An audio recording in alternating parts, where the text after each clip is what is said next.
Hello guys, welcome to Tesset classes English with Monica. आज हम पढ़ेंगे आपकी हॉर्नबिल बुक की फर्स्ट पोएम आ फोटोग्राफ के मल्टीपल चूज़ क्वेश्चंस। ठीक है, आप फोटोग्राफ का लाइन टू लाइन हिंदी में एक्सप्लेनेशन वाला वीडियो मैं पहले ही अपलोड कर चुकी हूँ। यदि आपने वो अभी तक नहीं देखा है तो आप उसको देख लीजिए। मैं उसका लिंक आपको डिस्क्रिप्शन में दे दूँगी, क्योंकि आप जब तक उस पोएम को अच्छे से नहीं पढ़ेंगे, नहीं समझेंगे, आपको मल्टीपल चूज़ क्वेश्चंस समझ में नहीं आएंगे और ना ही वो लर्न होंगे। ठीक है, तो आपको करना क्या है, पहले आपको उस पोएम को अच्छे से समझना है। तो चलिए शुरू करते हैं multiple choose questions. Who is the poet poetess of the poem a photograph. A photograph poem के कौन है पोएट या पोएटेस? आपके ऑप्शन है Shirley Toulson, Rudyard Kipling, Elizabeth Jennings, Marks Natani. तो इसका आंसर है शर्ली टेल्सन। ठीक है, चलिए सेकंड क्वेश्चन देख लेते हैं। सेकंड क्वेश्चन क्या है? What is the poem a photograph about. ये जो पोएम है आ फोटोग्राफ किस बारे में है? ये अबाउट पोइट्स चाइल्डहुड मेमोरीज। ये जो पोइट्स हैं उसकी चाइल्डहुड मेमोरी के बारे में है। Tribute to the poet's mother, और जो पोइटस हैं हमारी उनकी मदर के लिए ये क्या है? एक श्रद्धांजलि है, ट्रिब्यूट है एक। पोइट्स फोटोग्राफ, या पोइट्स जो है उनका खुद का फोटोग्राफ है पोइट का, या पोइट्स के फादर के बारे में, किसके बारे में है? तो इसका आंसर है a tribute to the poet's mother. ठीक है, चलिए नेक्स्ट क्वेश्चन देखते हैं। What was the age of the poet's mother when the photograph was taken. जब ये फोटोग्राफ लिया गया था तो जो पोइट हैं उनकी मदर का एज क्या थी? 11 year old, 13 year old, 12 year old, 14 year old. तो आंसर है 12 years old. When did her mother die. उनकी मदर कब मरी थी? 2 years ago, 5 years ago, 13 years ago, 12 years ago. तो आंसर है इसका 12 ईयर्स अगो। ठीक है, नेक्स्ट क्वेश्चन देख लेते हैं। How many people were in the photograph. उस फोटोग्राफ में कितने लोग हैं? 2 girls, 3 girls, 2 girls and 1 boy, only her mother. तो क्या आंसर होगा इसका? इसका आंसर होगा 3 गर्ल्स। उस फोटो में 3 गर्ल्स हैं। Okay, next question. Which material was the frame of the photograph made of. Photograph का मटेरियल क्या है? वो जो फोटोग्राफ बना हुआ है किस मटेरियल से बना हुआ है? आ कार्डबोर्ड, वुड, स्टील या प्लास्टिक? तो आपका आंसर है कार्डबोर्ड। ठीक है, अगला देख लेते हैं। Who are on both side of her mother.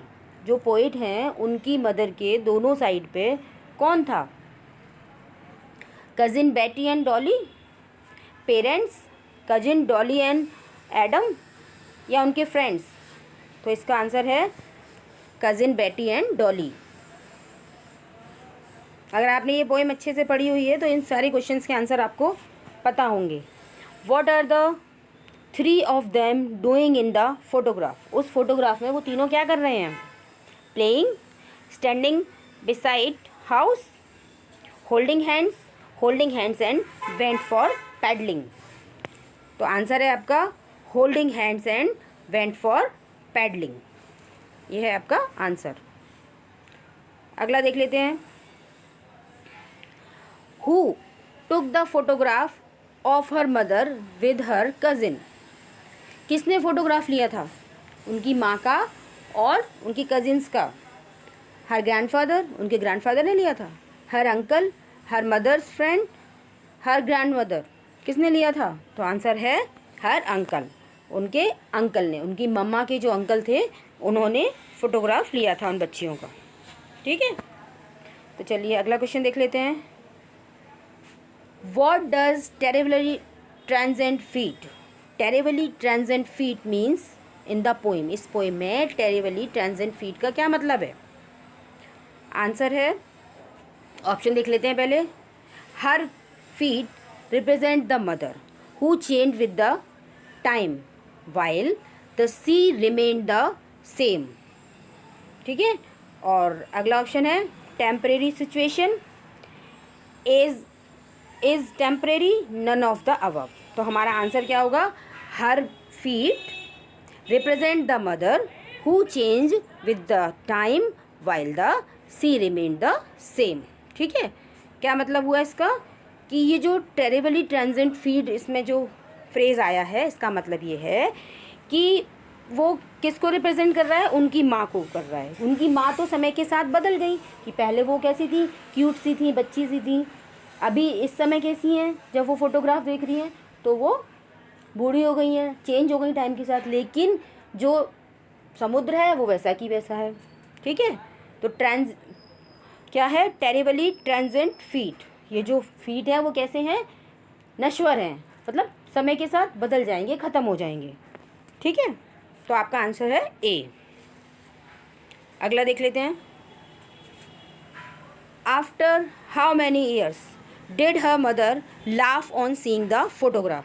कितने सालों के बाद उनकी माँ जो है अपने फ़ोटोग्राफ को देख के हंस रही हैं? 21, 23, 12 या 25? तो आंसर है 23 ईयर। ठीक है। What was the favourite memory of her mother? उनकी मदर की फेवरेट मेमोरी क्या थी? Beach holidays, school memories, vacations, none of the above. क्या आंसर होना चाहिए बच्चों इसका? तो इसका आंसर है बीच हॉलीडेज। नेक्स्ट देखते हैं। What was the favourite memory of the poet? Poet की फेवरेट मेमोरी क्या थी? Her mother's memories, her mother's laughter, her own vacation memories, her childhood memories. क्या थी पोइट की फेवरेट मेमोरी? उनकी मदर का लाफ्टर, कि उनकी माँ का हंसना उनके लिए सबसे फेवरेट मेमोरी था। नेक्स्ट क्वेश्चन देखते हैं। What would the mother show to her daughter while showing her the photograph? उनकी माँ जो है अपनी डॉटर को क्या दिखा रही थी जब फोटोग्राफ दिखा रही थी? तो क्या बता रही थी वो? How her parents dressed her for the बीच, कि उनके पेरेंट्स बीच पे जाने के लिए उनको कैसे ड्रेसअप करते थे। हर कज़िन, या वो अपने कज़िन्स को दिखा रही थी। हर ओन चाइल्डहुड फोटोग्राफ, वो अपना बचपन का फोटोग्राफ दिखा रही थी। द बैकग्राउंड, या फिर वो फ़ोटो में कैसा बैकग्राउंड था वो दिखा रही थी। तो आंसर है how her parents dressed her for the beach. ठीक है, अगला क्वेश्चन देख लेते हैं। What is the meaning of the word wry? अब रे का क्या मीनिंग है? Ironic, cry, sad, none of these. तो यहाँ रे वर्ड का मीनिंग है आयरॉनिक। ठीक है, चलिए आगे देखते हैं। What oxymoron literary device use in the poem? Poem में ऑक्सीमोरन लिटरेरी डिवाइस कहाँ यूज़ हुई है? क्या यूज़ है? टेरिबली ट्रांजिएंट फीड में यूज़ हुई है, थ्रो देयर में यूज़ हुई है, या फिर बोथ रे या लेवर्डीज़? तो इसका आंसर है लेवर्डीज़। क्यों है इसका आंसर लेवर्डीज़? देखिए आपको मैं बता दूं, ऑक्सीमोरन लिटरेरी डिवाइस वहाँ होती है जहाँ पर टू अपोजिट वर्ड इकट्ठे आते हैं, एक साथ आते हैं। ठीक है, अब देखिए लेवर्ड, लेवर्ड का मतलब क्या है? परिश्रम करना, है ना, बहुत कठिन परिश्रम करना। और ईज़ का मतलब सरलता। तो दो अपोजिट वर्ड एक साथ आए थे, इसलिए यहाँ पर क्या है? ऑक्सीमोरन लिटरेरी डिवाइस है। ओके, चलिए आगे देखते हैं। What epithet literary device was used in the poem? Poem में एपिथेट लिटरेरी डिवाइस कहाँ यूज़ हुई है? Terribly transient, through there, both wry, laboured ease. तो इसका आंसर है टेरिबली ट्रांजिएंट। अब एपिथेट क्या होती है?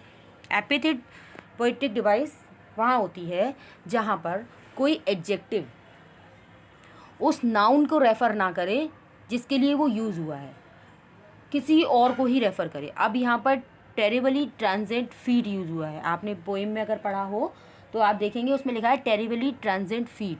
तो ये जो ट्रांजिएंट वर्ड है, जो एडजेक्टिव है, वो किसके लिए यूज़ हुआ है? टेरिबली ट्रांजिएंट फीट के लिए यूज़ हुआ है। लेकिन वो वहाँ फीट को रेफ़र नहीं कर रहा है, किसको रेफ़र कर रहा है? उनकी मदर को रेफ़र कर रहा है ना, कि उनकी मदर उस समय थी और अब नहीं है। ठीक है, नश्वरता को उसने यहाँ पर व्यक्त किया है कि क्या है टेरिबली ट्रांजिएंट फीट, मतलब जो पैर नश्वर थे, क्षणभंगुर थे, क्षण भर में ख़त्म होने वाले थे। तो उनके पैरों के लिए ही नहीं था, ये उनकी माँ के लिए भी था कि उस समय कैसी थी और अब कैसी हो गई, और फिर उसके बाद उनकी डेथ भी हो गई। ठीक है, चलिए आगे देखते हैं। How many phase were depicted in the poem by the poet. कितने फेज इस पोएम में पोइट ने बताए हैं? 1 2 3 4। तो आंसर है इसका 3 फेज थे। पहला फेज क्या देखा था हमने कि फोटोग्राफ था, उनकी माँ उसमें फोटोग्राफ में की बीच पर थी और किस तरीके से उनकी कज़िन और वो वहाँ पर थी, उनको फ़ोटो खिंचवा रही थी अपने अंकल से। ठीक है, दूसरा फेज़ क्या था कि वो और उनकी माँ दोनों उस फोटो को देख रही हैं और हंस रही हैं अपने पुराने टाइम को याद करके, है ना। और तीसरा फेज़ क्या कि अब उनकी माँ नहीं है, उनकी डेथ हो गई है और जो पोइट हैं वो अपनी माँ को याद कर रही हैं और वो दुखी हो रही हैं। ठीक है, चलिए अगला देखते हैं। What was the last phase in the poem. इस पोएम का लास्ट फेज कौन सा है? After her mother died, after she grow up, after her mother grow up, none of above. तो अभी अभी बताया मैंने आपको, लास्ट फेज है after her mother died. What does she feel in the last phase. Last phase में उनकी poetess जो हैं वो कैसा फील कर रही हैं? Pain and grief, happy and nostalgic, sad and nostalgic, pain and nostalgic. तो आंसर क्या होना चाहिए? इसका आंसर है पेन एंड ग्रीफ, है ना। वो दुखी हो रही हैं और दुख है उनकी माँ के जाने का, उन्हें वो गंभीर हो गई हैं, ये सोच रही हैं। The सिनोनियम of photograph is. ये जो फोटोग्राफ टाइटल है आपकी पोएम का, उसको सिनोनियम क्या होगा? Beach, pictures, snapshot, all of the above के सारे उसके सिनोनियम हैं। आंसर है स्नैपशॉट। ठीक है। Who are Betty and Dolly. Betty and Dolly कौन है? Poet's cousin, poet's friend, poet's mother's friend, the poet's mother's cousin. तो बेटी और डॉली आप सबको पता है, आपने पोइम पढ़ी हुई है। बेटी और डॉली पोइट्स मदर्स कजिन है। Who is the big girl mention in the poem. इस पोइम में जो बिग गर्ल मेंशन की गई है वो कौन है? पोइट है, पोइट्स मदर है, डॉली है या बेटी है? इसका आंसर है पोइट्स मदर। पोइट्स की मदर को बिग गर्ल बताया गया कि वो उनमें सबसे बड़ी थी। ठीक है। What does the cardboard depict. अब ये कार्डबोर्ड जो है वो किस चीज़ को डिपिक्ट कर रहा है? A picture of a house, a scenery, a picture of 3 girls, a picture of a school, a picture of 3 girls. ठीक है। Which poetic device has been used in the line each one holding on of my mother's hand. इस लाइन में कौन सी poetic device use हुई है? Alliteration, simile, metaphor या रिपीटेशन? तो इसमें आपकी है एलिट्रेशन। एलिट्रेशन कैसे है? देखिए, माई मदर, म कॉन्सोनेंट साउंड इनिशियल वर्ड्स में जब लगातार आती है तो वहाँ पर कौन सी पोएटिक डिवाइस होती है? एलिट्रेशन। तो आई होप बच्चों ये आपको मल्टीपल चॉइस क्वेश्चंस आपके लिए मददगार साबित होंगे, आपके एग्ज़ाम में इनसे हेल्प होगी। तो आपको ये वीडियो पसंद आया है तो मेरे इस वीडियो को लाइक कीजिए, अपने दोस्तों के साथ शेयर कीजिए और मेरे चैनल को सब्सक्राइब कीजिए ताकि आने वाली वीडियोज़ की नोटिफिकेशन आपको टाइम पर मिल सके। Thank you for watching.